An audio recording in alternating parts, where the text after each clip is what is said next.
सय्यदी या हबीबल्लाह, अस्सलातु वस्सलामु अलैका या नूरल्लाह व अला आलिका व अस्हाबिका या महबूबल्लाह, अस्सलातु वस्सलामु अलैका या शफीअल मुज़निबीन व अला आलिका व अस्हाबिका या रहमतल लिल आलमीन।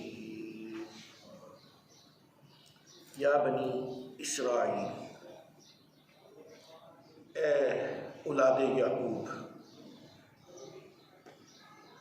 याद करो मेरी उस ख़ास नेमत को जिसका मैंने तुम पर इनाम किया, और तुम मेरा वादा पूरा करो, मैं तुम्हारा वादा पूरा करूँगा, और मुझसे ही डरते रहो। पिछले जो 39 तक आयतें गई हैं वो थी हज़रत आदम अलैहिस्सलाम का वाक़या, वो मुकम्मल हो गया अल्हम्दुलिल्लाह। अब आज जो शुरू हो रहा है वो है या बनी इसराइल अज़्कुरू। बनी इसराइल को अल्लाह ताला मुखातिब करते हुए फरमा रहा है कि जो मैंने तुम पर ख़ास नेमतें अता की थी उनको याद करो, और तुमने जो मुझसे वादा किया था वो वादा अब पूरा करो, पूरा करने का वक्त आ गया। वादा ये था कि जब मेरे करीम आका मोहम्मद मुस्तफ़ा सल्लल्लाहु अलैहि वसल्लम आ जाएंगे, जिनका तुम्हारी किताबों में जिक्र है, तो आते ही उन पर तुमने ईमान लाना। व आमिनू बिमा उनज़िलता मुसद्दिक़न लिमा मअकुम वला तकूनू अव्वल काफ़िरिन बिही वला तश्तरू बिआयाती समनन क़लीला व इय्याया फ़त्तक़ून। और ईमान लाओ उस पर जिसे मैंने उतारा तस्दीक करने के लिए, और हर उस सच्चाई का जो तुम्हारे पास है, ईमान की बजाय इसके मुनकर होने में आगे आगे न रहो, और मेरी आयतों का कलीलन कम मुआवजा न लो। यहाँ पे कुछ बेवकूफ़ों ने कहा कि अल्लाह ताला ने कहा है कम ना लो ज़्यादा ले लो। जिस चीज़ की कम लेने की इजाज़त नहीं है वो ज़्यादा लेने की कब इजाज़त होगी। और जो मुआवजा वो लेते थे वो मुआवजा कोई और चीज़ है, और जो मुआवजा आजकल होता है उस मुआवजे का और माना है। मिसाल के तौर पे वो लोग क्या मुआवजा लेते थे कि उनसे कोई बात पूछने के लिए आता कि तुम्हारी तो रायत में लिखा हुआ है हज़रत मोहम्मद मुस्तफ़ा सल्लल्लाहु अलैहि वसल्लम का कोई जिक्र, तो वो उलमा को जो आम यहूदी होते थे वो पैसे दे देते थे कि मत बताना, तो वो छुपा लेते थे। हुजूर की आयतें जो हुजूर के ऊपर आयतें नाज़िल हुई थी उन आयतों को छुपा लिया जाता था, उन आयतों को छुपा लेते थे। तो कुरान ने कहा कि उनको छुपाते थे तो वो एक किस्म कीमत लेके तुम बातें छुपा लिया करते थे। हमारे यहाँ क्या होता है, हमारे यहाँ कोई दम करता है, कोई दरूद करता है। अगर कुरान से दरूद कोई दम करके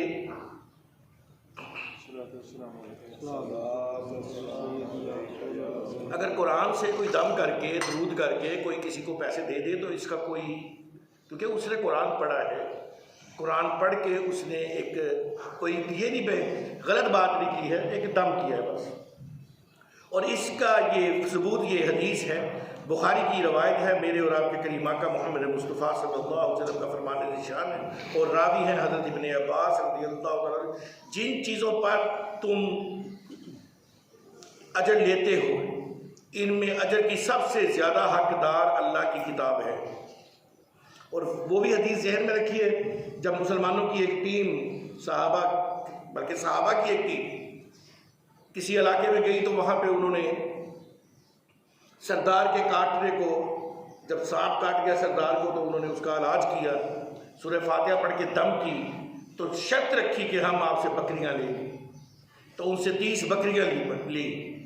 सूरह फातिहा का दम करने के बाद वो सेहतयाब हो गया तो उससे 30 बकरियां ली।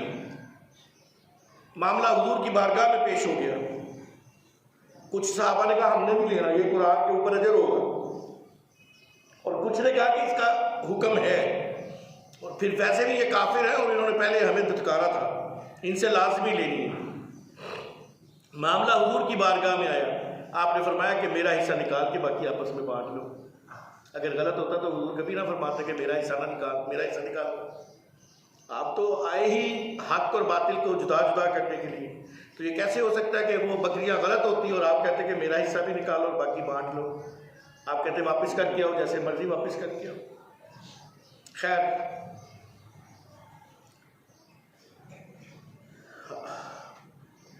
वला तलबिसुल हक़्क़ बिल बातिल व तक्तुमुल हक़्क़ व अंतुम तालमून, और ना मिलाओ हक को बातिल के साथ और ना छुपाओ हक को जबकि तुम जानते हो। यहूद अलैहिस्सलाम, नबी अलैहिस्सलाम को यहूद जो थे ये बहुत अच्छी तरह से जानते थे। इनकी किताबों में एक एक चीज़ लिखी हुई थी, सारी निशानियाँ पूरी थी। बस इनको तकलीफ़ एक थी कि बनी इस्माइल से क्यों आए, बनी इसराइल से क्यों नहीं आए। तो ये हसद जो है ना, शबरात की रात में मैं कह रहा था कि अल्लाह ताला ने उसकी माफ़ी नहीं रखी जो हसद करते हैं। ये हसद इंसान को अपनी ही आग में जला देता। तो वो हसद बज़ाहिर हुजूर से कर रहे थे, लेकिन जल खुद रहे थे और अब क़यामत तक चलेंगे। वाक़ीमुस्सलात व आतुज़्ज़कात वरकऊ मअर्राकीन, और नमाज कायम रखो और ज़कात देते रहो और रुकू करने वालों के साथ रुकू करो, रुकू करने वालों के साथ रुकू करो। ये जमात का सबूत भी है कि जमात की नमाज पढ़ने के लिए कुरान में भी हुक्म आया है, और जमात की नमाज के वैसे भी बेशुमार फ़ायदे हैं। एक तो ये फ़ायदा है कि बाज़ औक़ात हमारी किरात अच्छी नहीं होती, हमें सही तलफ़्फ़ुज़ नहीं अदा हो रहे होते, हम कारी साहब के पीछे पढ़ते हैं तो हम बेफ़िक्र हो जाते हैं कि, और फिर कोई अल्लाह का बंदा किसी अल्लाह के बंदे की वजह से सबकी नमाज कबूल हो जाती है। और फिर जमात की नमाज के 27 गुना ज़्यादा सवाब है। एक बाबा जी ने कभी नमाज जमात की छोड़ी नहीं थी, कभी रेगुलर जमात के साथ नमाज पढ़ते थे। एक दिन किसी वजह से लेट हो गए तो आपने वो नमाज 27 दफ़ा पढ़ी कि 27 का सवाब था, तो मैं 27 दफ़ा ये नमाज पढ़ूँ। जब 27वीं दफ़ा पढ़ के सलाम फेरा तो उनको आवाज़ आई कि बंदे, सवाब तुझे फिर भी उस जमात का नहीं मिला, क्योंकि ये 27 नमाज़ें तूने अकेले पढ़ी तो फिर अकेले। वो जो जमात का सवाब था वो तो उन लोगों की वजह से कि किसकी बदौलत तेरी नमाज कबूल होनी, ये तो किसी को नहीं पता किसकी बदौलत कबूल होनी। तो नमाज पढ़े करेंगे, नमाज पढ़ने से अल्लाह ताला खुश होता है, नबी पाक सल्लल्लाहु अलैहि वसल्लम की आंखों को ठंडक पहुँचती है। लेकिन हमारा हाल बदल नहीं रहा। अल्लाह ताला हमारे हाल पे रहम करे। तअमुरूना अन्नास बिल-बिर्रि व तंसौना अनफुसकुम व अंतुम ततलूनल किताब अफला ताक़िलून, क्या तुम लोगों को हुक्म देते हो नेकी का और अपने आप को भूल जाते हो, हालांकि तुम किताब की तिलावत करते हो, क्या तुम अकल से काम नहीं लेते। ये उन लोगों के लिए है, मेरे जैसे लोगों के लिए। ये जो मिंबर पे बैठ के खिताब करते हैं, मिंबर पे बैठते हैं, खिताब करते हैं, लेकिन अमल नहीं करते। कल क़यामत वाले दिन यूँ होगा कि कुछ लोग जन्नत में जा रहे होंगे। जब वो जन्नत में जा रहे होंगे तो उन्हें मेरे जैसे चेहरे भी नज़र आएंगे। मैं किसी आलिम की नहीं मिसाल देता, मैं अपने गुनाहगार होने की मिसाल देता हूँ कि अल्लाह ताला मुझे माफ़ कर दे। तो वो मुझे देखेंगे, कहेंगे वही तू तो हमें नमाज के लिए नहीं बुलाया करता था, तू तो हमें नमाज के लिए नहीं बुलाया करता था, कहा नहीं करता था कुरान लाजमी खोलना घर में, और तू जन्नत में नहीं जा रहा, हम जन्नत में जा रहे हैं। तो वो चेहरा नीचे कर लेगा, झुका लेगा, कहेगा मैं तुम लोगों को तो कहा करता था, खुद नहीं किया करता था।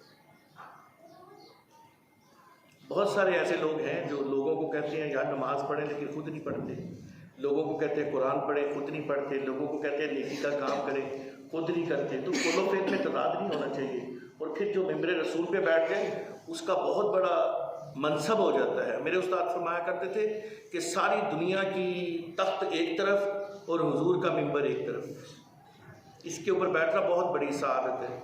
मुझे एक 2-3 दिन हुए एक क्लिप भेजा है, वाकई उस नमाज का जिक्र भी है। ये 1980 के बाद, 1980 के बाद, जो लोग 1980 से पहले हज करके आए हैं या उम्रा करके, उस वक्त उम्रा तो करने जाता ही कोई, बहुत ना होने के बराबर लोग जाया करते थे। हज करने ज़रूर जाया करते थे। तो जो हज किया करते थे वो आके बताते थे कि वहाँ पे ना 4 मुसल्ले बिछते हैं, 4 मुसल्ले, एक मालकी, एक हनफी, एक शाफी और एक 4 अजानें होती हैं, 4 नमाजें होती हैं, 4 अजानें होती हैं, 4 ही जमातें होती हैं। तो 1980 में ये जो इनका शेख फाद है इसने क्या कि एक मसल्ला बिछा देते हैं, एक इमाम खड़ा कर देते हैं। उसके बाद से इन्होंने ये कोशिश तेज कर दी कि ये जो बाकी लोग नमाज पढ़ते हैं ये ठीक नहीं, जो हम पढ़ते हैं वही ठीक। चले हम इनकी बात मान लेते हैं। लेकिन मेरा बड़ा मासूम सा सवाल है, इसका मतलब है 1980 से पहले ये 40 साल ही हुए ना इसको, तो 1980 से पहले तो बेचारे किसी की नमाज ही नहीं कबूल हुई। हमारे सारे बुजुर्ग तो बेचारे जहन्नवी हो गए इनके मुताबिक। नहीं, सोचने वाली बात है ना। देखिए, इस मस्जिद के अंदर एक असूल रहा है।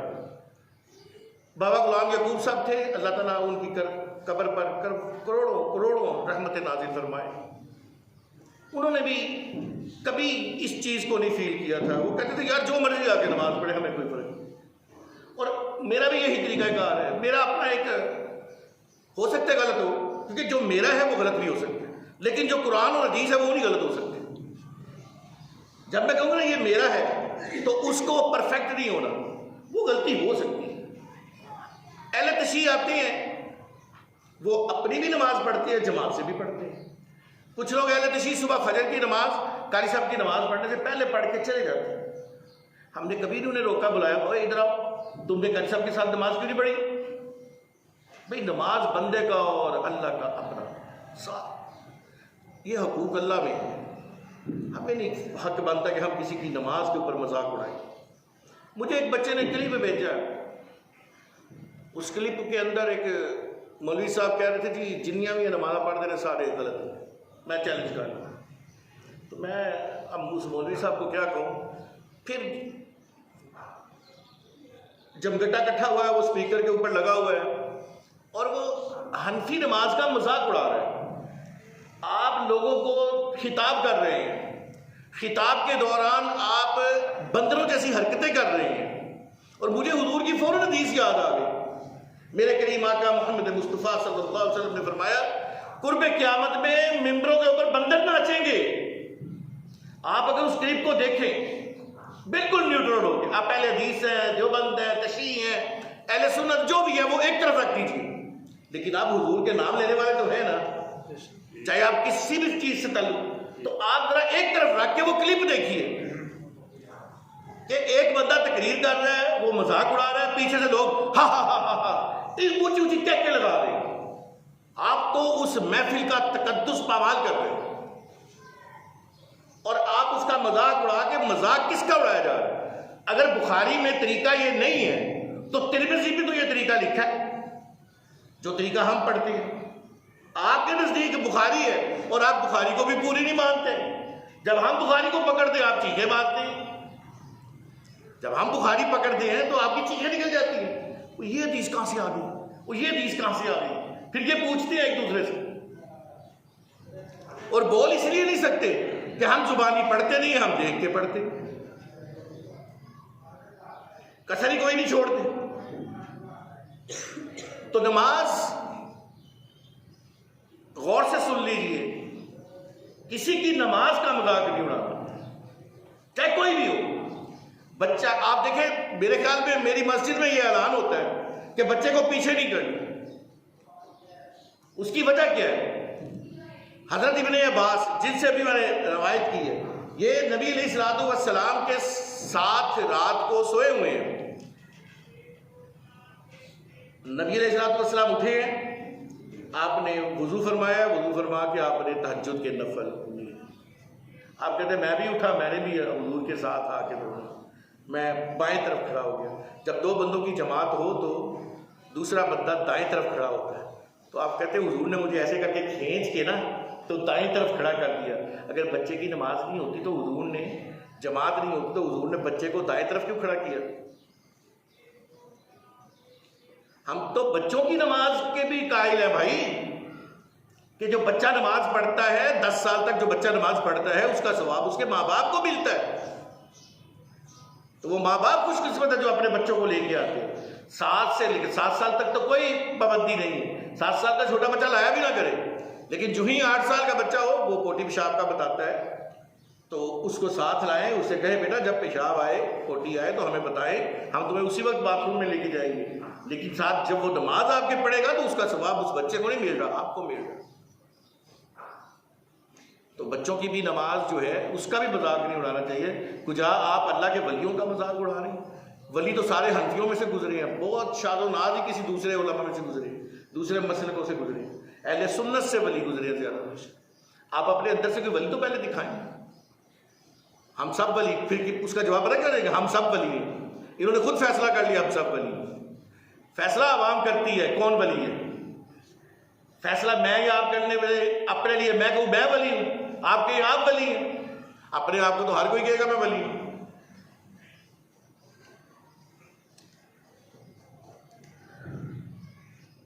वह आमिनु बिमा अंज़लता मुसद्दिक़न लिमा, और ईमान लाओ इस पर जिसे मैंने उतारा, तस्दीक करने वाली, यानी कुरान करीम फुरकान हमीद पे ईमान लाओ। हज़रत उमर फ़ारूक रज़ियल्लाहु ताला अन्हु को कहीं से तौरात के सफ़े मिल गए, तो वो तौरात के सफ़े तिलावत करना शुरू कर दिए। ये मैं वापस इसलिए आया हूँ, मुझे एक बात याद आई तो मैंने कहा पहले मैं यहाँ से बता के फिर आगे चलता हूँ। हज़रत मूसा अलैहिस्सलाम के ऊपर जो सहाइफ उतरे, जो किताब उतरी, उसके कुछ सफ़े मूसा अलैहिस्सलाम के सफ़े हज़रत उमर इब्न खत्ताब को, जिन्हें हम उमर फ़ारूक कहते हैं, जो हुजूर की मुराद है, मांग के लिए हुए ना, तो मुराद है, तो उनके हाथ में सफ़े लग गए, तो वो उन्होंने हुजूर के सामने पढ़ने शुरू कर दिए। जब वो पढ़ रहे थे तो हुजूर का चेहरा जो था गुस्से से लाल हो रहा था, गुस्से से लाल हो रहा था। तो आपने, हज़रत अबू बकर सिद्दीक़ ने देखा तो आपने मना फरमाया, कहा उमर रुक, तेरी माँ तुझको रोए। ये अरबियों का मुहावरा, उमर रुक, तेरी माँ तुझको रोए। फिर नबी अलैहिस्सलाम ने कहा कि अगर मूसा भी जिंदा होके आ जाए ना, तो वो तेरे नबी की शरीयत पर अमल करेंगे। अगर मूसा भी अब जिंदा होके वापस आ जाए ना, तो वो तेरे नबी की शरीयत पर अमल करेंगे। आज लोग, मैं आंखों का चेकअप के लिए एक जगह गया, तो मेरे साथ एक अम्मा आके बैठ गई, आके मुझे कहती क्या पढ़ रहे हो। मेरी आदत है जहाँ पे भी कोई इंतज़ार करना पड़े, मैं वहाँ पे डबल काम करता हूँ, इंतज़ार भी करता हूँ और सवाब भी लेता हूँ। दुरूद पाक पढ़ना शुरू कर देता हूँ। मैं दुरूद पाक पढ़ रहा था, कहती क्या पढ़ रहे हो। मैंने कहा दुरूद पाक पढ़ रहा हूँ। नाले दिया भी पढ़ लिया कर, मूसा कलीमुल्लाह कुछ ऐसे करके उसने मुझे बताया। मैं क्या वो क्यों, मैंने पंजाबी में ही अम्मा पूछा, मैं कहा अम्मा जी वो क्यों। कहती है नबी अलैहिस्सलाम ने थोड़ी अल्लाह नाल कलाम किया सी, मूसा ने किया सी, तो मूसा का भी नाम लाजमी लेना चाहिए। मैं उसकी रमज समझ गया। आपको बड़ी हैरानगी होगी सुन के कि हमारे इस वक्त पाकिस्तान के अंदर, मैं बाकी किसी और मुल्क की बात नहीं करता, पाकिस्तान के अंदर ये तहरीक बड़ी तेज़ी से चल रही है कि कलमा ये पढ़ाया रहा है, ला इलाहा इल्लल्लाह मूसा कलीमुल्लाह। मैं आपको हकीकत बता रहा हूँ, ये वो बात है जिसको सुनी सुनाई नहीं, ये सुनी सुनाई बात नहीं है। जो वाक़या पेश आया उसके बाद मुझे लोगों ने ये बताया कि फलां फलां इलाके में, इधर सवात से आगे चले जाएं, इधर चले जाएं, वहाँ पे ये काम शुरू तेज़ी से हो चुका हुआ है। लोगों को बड़े अजीब से, और मिसाल कुरान से दी जाती है कि कुरान में ज़्यादा जिक्र देखे मूसा अलैहिस्सलाम, कुरान में ज़्यादा जिक्र मूसा अलैहिस्सलाम। इस तरह ये हमें मिसालें दी जाती हैं। तो अल्लाह ताला हम लोगों को मुसलमान रखे, और इसी के ऊपर अल्लाह ताला हम दुआ करते हैं, या अल्लाह जब जान निकले तो हम ईमान की हालत में हो। भाई जब ईमान की हालत में रहेंगे ना, तो फिर इंशाअल्लाह ताला जान भी ईमान की हालत में। ये तो नहीं ये सारी ज़िंदगी यहूदियों वाले काम करते रहे, और अब मरने के वक्त गए या अल्लाह कलमा दे दे, या अल्लाह कलमा, और मुँह पे आएगा ही नहीं कलमा। हमने बड़े लोगों को देखा, उनके पास कलमा पढ़ो वो गालियाँ निकालते हैं। जब मर रहे होते हैं ना, उनके पास कलमा पढ़ो वो गालियाँ निकालते हैं, चल परे हो, मैंने तकलीफ होती भी तू कलमा पढ़ा। तो भाई जब आप प्रैक्टिस करेंगे, जब आपकी प्रैक्टिस होगी ला इलाहा इल्लल्लाह मुहम्मदुर रसूलुल्लाह, ला इलाहा इल्लल्लाह मुहम्मदुर रसूलुल्लाह, ला इलाहा इल्लल्लाह मुहम्मदुर रसूलुल्लाह, फिर कोई आपके पास पढ़ेगा, आपको ये नाम प्यारा लगेगा, आप कहेगा पढ़ पढ़ जरा ऊंची पढ़। तो अल्लाह ताला हमें मौत भी ईमान वाली दे और जिंदगी भी ईमान वाली, ये दुआ किया करें, क्योंकि जिंदगी ईमान वाली होगी इंशाल्लाह मौत भी ईमान वाली होगी, क्योंकि प्रैक्टिस हुई होगी ना। तो जो जिस चीज़ की प्रैक्टिस करोगे वही चीज़। नींद क्या है, नींद भी तो मौत ही है। रात को गाने सुन के सो, सुबह उठो तो लबों पे गाना होगा, रात को नाद सुन के सो, सुबह उठोगे लबों पे नाद होगी। रात को दुरूद पाक पढ़ते सो जाओ, सुबह उठोगे तो दुरूद पाक पढ़ रहे होगे। रात को कुरान पढ़ते हुए सो जाओ, सुबह उठोगे तो मुंह पे कुरान होगा। तो इसी तरह जब हम सोएंगे मौत के लिए, तो जो पढ़ते हुए सोएंगे इंशाल्लाह वही पढ़ते हुए उठेंगे। तो दुआ किया करें कि हम जिंदगी में भी अल्लाह और उसके रसूल का ही नाम लेते रहें और मरते वक्त भी हमें वही नसीब हो जाए। आइए हदीस की तरफ चलते हैं। बुखारी शरीफ से हदीस है।